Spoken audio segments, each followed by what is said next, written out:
Assalamualaikum warahmatullahi wabarakatuh. Selamat pagi anak-anakku, peserta didik baru SMP Negeri 4 Kedung Banteng yang kusayangi dan kucintai. Walaupun kita belum diberi kesempatan untuk bertatap muka secara langsung. Semoga kalian di rumah atau dimanapun berada selalu dalam lindungan Allah Subhanahu wa Ta'ala. Dan saya juga berharap kalian diberikan kesehatan yang sempurna oleh Allah Subhanahu wa Ta'ala pula. Amin. Amin ya rabbal alamin.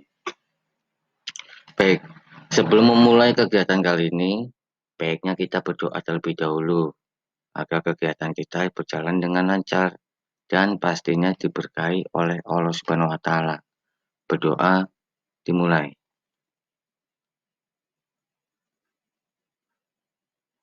Selesai. Oke, sebelum masuk ke materi, saya ingin memperkenalkan diri saya terlebih dahulu, agar kalian nantinya tidak kaget ataupun canggung bila bertemu langsung di sekolah nanti ya. Nama saya Sumaryono, guru yang akan mengajar atau memberikan pembelajaran tentang pada mapel IPA, Ilmu Pengetahuan Alam di SMP Negeri 4 Kedung Banteng. Oke, pada kesempatan kali ini saya akan memberikan materi pengetahuan umum tentang apa tuh? COVID-19. Nih, COVID-19 ya yang sedang hangat-hangatnya berlangsung dan menjadi apa ya? Momok yang menakutkan. Wah, menakutkan lah pokoknya bagi dunia, khususnya di Indonesia, khususnya di Banyumas. Nah, mungkin khusus lagi di Kedung Banteng dan khusus lagi di area Baseh dan sekitarnya. Oke, di dalam pembahasan ini COVID-19 saya akan membahas 5 pembahasan, yaitu pengertian, penyebaran, gejala, pencegahan, dan hikmah. Oke, untuk mempersingkat waktu kita akan membahas pembahasan pertama, yaitu pengertian. Klik. Nah, apa itu COVID-19? COVID-19. Oke, sebelum saya bicara COVID-19, saya akan memberikan info sedikit tentang virus corona. Nah, virus corona itu adalah virus yang menginfeksi atau menyerang sistem pernafasan, khususnya pada manusia, jelas ya. Di sini virus corona itu banyak jenisnya, setidaknya terdaftar kurang lebih 20 jenis virus corona. Nah, dari 20 jenis virus corona tersebut, ada 3 jenis yang mematikan atau membahayakan bagi manusia. Nah, saya akan membahas 3 jenis virus corona tersebut. Oke. Yang pertama yaitu virus SARS-CoV atau SARS coronavirus. Virus ini menyebabkan penyakit SARS atau kepanjangannya adalah Severe Acute Respiratory Syndrome. Pernafasan, respiratory, pernafasan pokoknya. Virus ini terjadi tuh pada tahun berapa? Tahun 2002. Mungkin kalian belum lahir, malah belum lahir pasti ya. Pertama ditemukan di Tiongkok. SARS juga sempat menjadi pandemi di dunia dulu ya. Namun alhamdulillah di Indonesia tidak begitu berarti lah, tidak seperti sekarang ini. Oke. Virus corona itu dibawa atau inang pembawanya adalah luwak atau bahasa Indonesia musang. Ya, sebelum ke manusia tuh inangnya pada hewan luwak terlebih dahulu. Oke. Nah, virus yang kedua adalah MERS-CoV. Virus yang kedua adalah MERS-CoV. Dia adalah virus yang menyebabkan penyakit MERS. atau kepanjangan dari Middle East Respiratory Syndrome. Respiratory lagi, ya jelas corona itu pokoknya khusus pernafasan ya. Nah, virus ini terjadi pada tahun 2013. Nah, kalian ini udah lahir, bahkan mungkin masih lucu-lucunya ya, unyu-unyunya lah ya. Kasus pertama kali ditemukan tahun di mana tuh? Di Timur Tengah. Timur Tengah, dan inang pembawanya adalah unta, hewan unta. Tuh. Dan yang ketiga adalah jelas yang terjadi saat ini yaitu virus SARS-CoV-2. Nah, ini SARS-CoV yang pertama kali SARS. Nah, yang sekarang SARS-CoV-2. Ya, ini yang menyebabkan penyakit COVID-19. COVID-19. Bahas yang kepanjangan dari COVID-19 yaitu Coronavirus Disease 2019. Kenapa tahun 2019?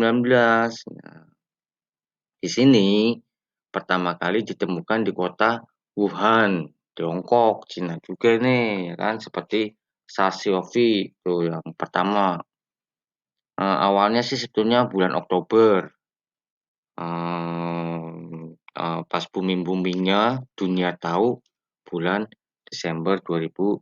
Oke. Sampai di sini saya harap kalian tahu mana yang virus, mana yang penyakit, ya kan? Nah, ini yang virus, daftar yang virus, SARS-CoV, MERS-CoV, SARS-CoV-2. Nah, ini penyakitnya, SARS, MERS, dan COVID. Oh iya lupa ya, coronavirus disease atau COVID-19 ini inang pembawanya kalian udah tahu pasti ya, yaitu kelelawar ya. Di sana banyak kelelawar yang dimakan. Nah, luwak juga di sana banyak dimakan juga, musang. Oleh karena itu kalian diharapkan jangan memakan hewan-hewan yang gimana ya, bertaring lah. Jajal dihindari gitu. Hewan yang sapi, kambing, ayam enak yang halal-halal kan nggak perlu yang makan musang, lingsang, wah, burung hantu lah dimakanin sekarang naudzubillah, jangan ditiru ya. Oke,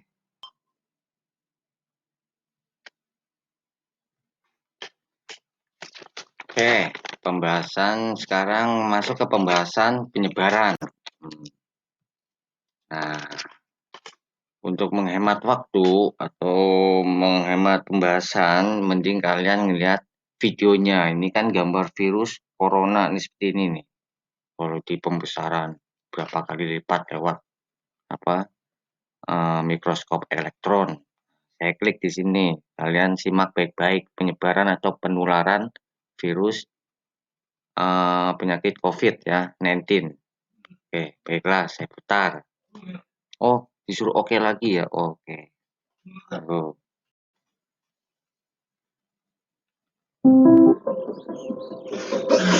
tanpa disadari, virus dapat menyebar di sekitar kita melalui hal yang dilakukan sehari-hari.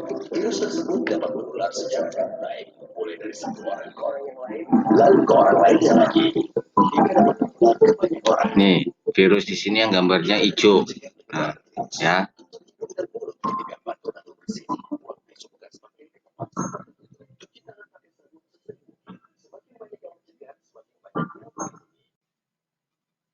Oke, saya rasa kalian udah paham ya cara penyebaran virus secara umum. Oke, kita kembali ke laptop. Nah, ini penyebaran umum di mana nih? Di dunia ya. Tuh, seluruh dunia saat saya membuat video ini sudah terkonfirmasi 13 juta jiwa yang terkonfirmasi positif virus dan sembuh 7.200.000 sekian. Nah, yang meninggal dunia 572.411 di dunia ya, seluruh dunia. Nah, kasus di seluruh negara di dunia ini Amerika Serikat yang menjadi rekor dengan 3.428.462 jiwa ya itu yang terjangkit. Kan yang meninggal sembuh meninggal dia 137. Nah, di Indonesia urutan yang ke-10 lah, kurang lebih 10. Nah, kita masuk yang ke Indonesia. Nah, nih Indonesia nih. Ada 78.572 jiwa yang terjangkit atau terkonfirmasi COVID-19. Nah, sudah meninggal sekian 3.710 jiwa. Nah, kita tinggal di Jawa Tengah ya. Jawa Tengah kalian bisa hitung di urutan kelima. Ya, Jawa Timur yang terbanyak nih.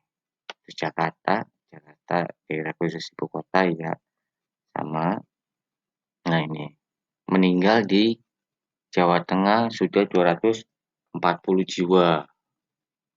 Oke, selanjutnya. Nah, ini dari mana? Provinsi Jawa Tengah. Nah, sekarang nih ke kabupatennya. Nah, Kota Semarang sebagai yang terbanyak terinfeksi virus, ya kan? Meninggal sampai 213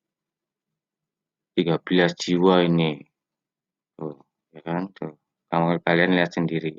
Oke, makanya kalau tidak punya kepentingan atau kepentingan yang mendesak atau penting banget, kalian diharapkan jangan ke Kota Semarang dulu ya. Bahaya nih, ya kan? Tuh. Punya Banyumas di urutan 10 ini ya, 10 baru meninggal. Walaupun satu, tetap yang namanya provinsi, walaupun satu dia sudah dianggap zona merah. Jangankan meninggal, positif saja sudah dianggap zona merah. Ya, yang positif ini. Nah, selanjutnya di Banyumas, kabupatennya. Dari 29 ODP, orang dalam pengawasan. Setelah dipantau sekian, kamu lihat sendiri datanya, 3 orang PDP, pasien dalam pengawasan. Sudah meninggal 20 jiwa. Di sini bukan yang positif ya, baru PDP meninggal mungkin karena dia meninggal karena ginjal atau jantung. Yang penting dia ada gejala ciri-ciri COVID ya. Nah, ini 29 positif di Banyumas. Ini masih dirawat, sembuh 72.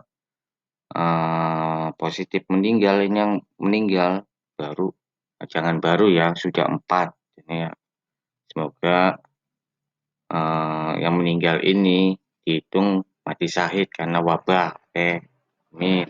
Amin. Oke, sekarang pembahasan ketiga, gejala. Nah, gejala COVID-19.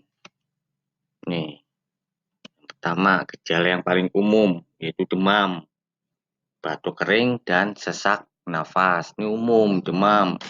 Demam di sini kalian suhunya meningkat 37 up lah atau 38 itu sudah dianggap ODP, orang dalam pengawasan. Makanya tuh kalian kalau ditembak suhu tembak tuh pengukurnya menunjukkan angka 38 ya udah ya kalian termasuk ODP, normalnya 37, kurang normal.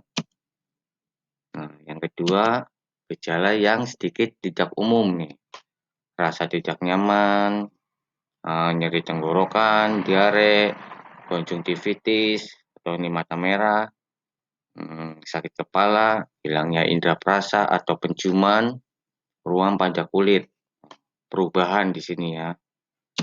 Nah, yang ketiga, gejala serius nih, kesulitan bernapas atau sesak nafas, mengap-mengap, pegak, seperti orang yang tenggelam lah, kayak gitu ya. Yang kedua, nyeri dada atau rasa tertekan pada dada. Ini karena pegak, sesak ya kan, hilangnya kemampuan bicara atau bergerak. Nah ini kan karena sesak paru-parunya, jadinya tidak bisa bicara. Saya rasa kalian paham nih gejala-gejala umumnya ya. Nah, makanya kalian bila apa namanya, yang umum aja demam, batuk kering, dan sesak napas, kalian alami dan insya Allah mudah-mudahan kalian tidak mengalami. Walaupun bukan karena virus corona, mending kalian diam di rumah atau mengisolasi diri kalau sudah terdapat gejala ini, ya kan? Nah, gejalanya itu berapa ya? 2 hari atau sampai 2 minggu, 14 hari. Ini masa inkubasi. Inkubasi itu maksudnya tuh selang waktu yang dibutuhkan virus atau patogen atau lainnya lah untuk meregenerasi, mereproduksi atau apa ya, melipat gandakan dirinya, itu sehingga menimbulkan gejala. Nah, makanya kalian atau pemerintah disarankan, dihimbau mengisolasi diri selama 14 hari. Nah, setelah 14 hari tersebut kalian tidak menemukan gejala-gejala seperti ini, berarti kalian sehat ya. Oke, ini tentang gejala. Selanjutnya pencegahan. Nah, ini pencegahan.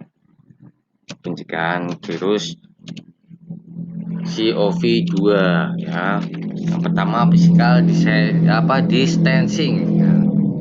Kepotan ya, bukan guru bahasa Inggris saya bukan sih ya. Oke. Ini maksudnya physical distancing itu seperti gambar. Oke. Bisa dimengerti gambar? Nah, physical distancing yaitu menjaga jarak minimal 2 meter atau ya physical distancing ya udah. Yang penting kalian jangan berkerumun ya atau kumpul-kumpul. Intinya kalian jadi makhluk individu dulu aja ya kan. Mengasingkan diri dulu, namun jangan mengasingkan asing-asingnya ya. Tetap kalian bersiraturahmi namun dengan protokol kesehatan ya ini 1 meter lah minimal lah ya. Oke, pencegahan yang kedua setelah physical distancing adalah menggunakan masker. Bagaimana menggunakan masker yang bagus?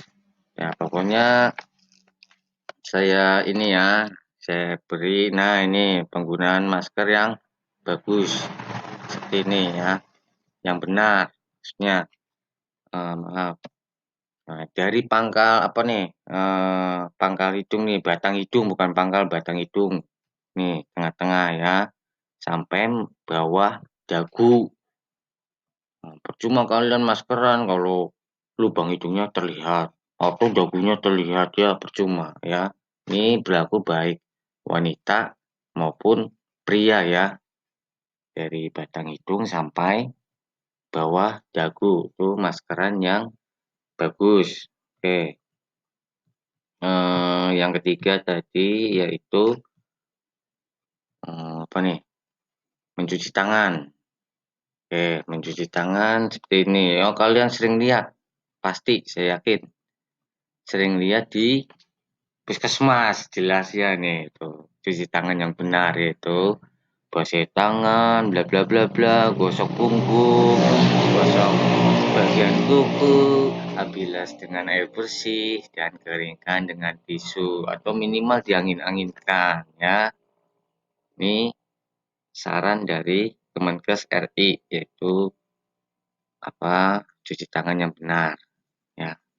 Kalian bisa lihat di tempat umum terutama di puskesmas. Oke, yang keberapa? Yang keempat ya berarti ya. Yang keempat, menjaga daya tahan tubuh. Jangan menjaga malah harusnya kalian meningkatkan daya tahan tubuh. Karena daya tahan tubuh ini faktor utama.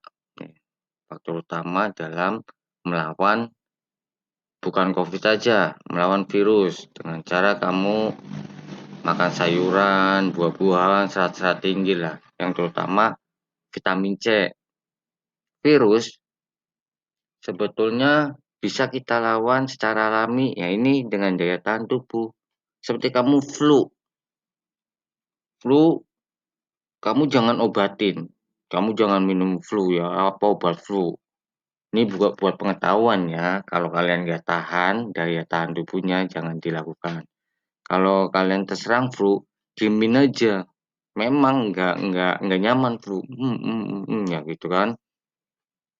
Ngapain seminggu tuh bahkan bisa 3 hari, 2 hari sembuh sendiri. Nah, virus seperti itu, dia akan hilang sendirinya bila daya tahan tubuh kita kuat. Nah, selanjutnya adalah menjaga kebersihan. Di sini menjaga kebersihan kalian gimana ya?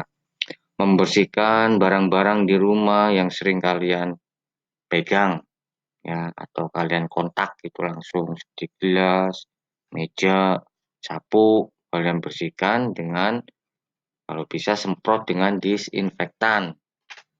Nah, selain di dalam rumah juga di halaman rumah, sekeliling rumah juga kalian semprot dengan disinfektan.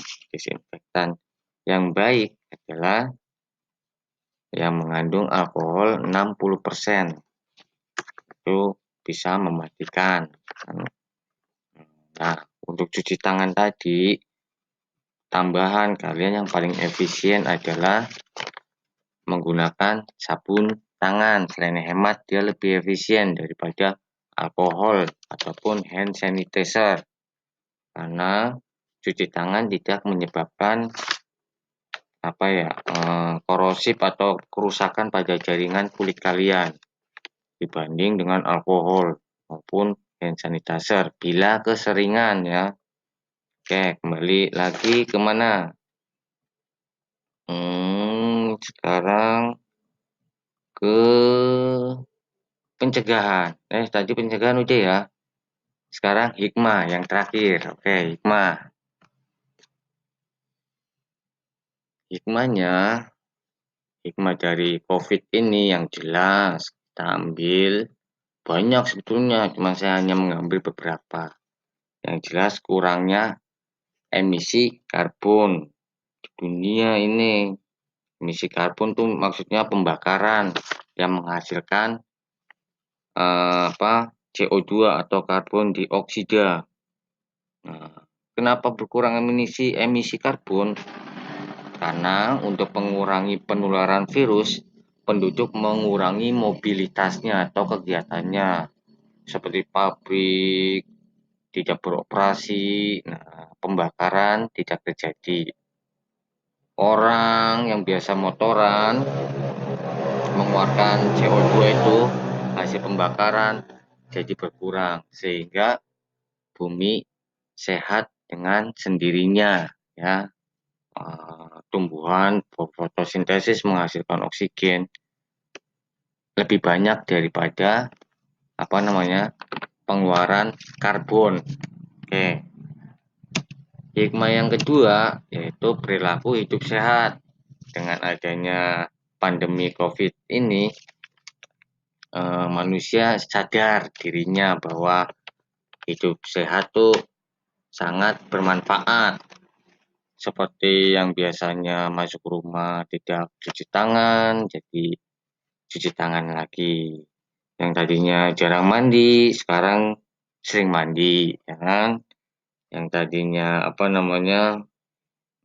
megang apa-apa, jadinya hati-hati. Intinya perilaku hidup sehat, ya gitu. Dan yang terakhir yang jelas, yang utama adalah semakin yakin akan kebesaran Allah Subhanahu wa Ta'ala.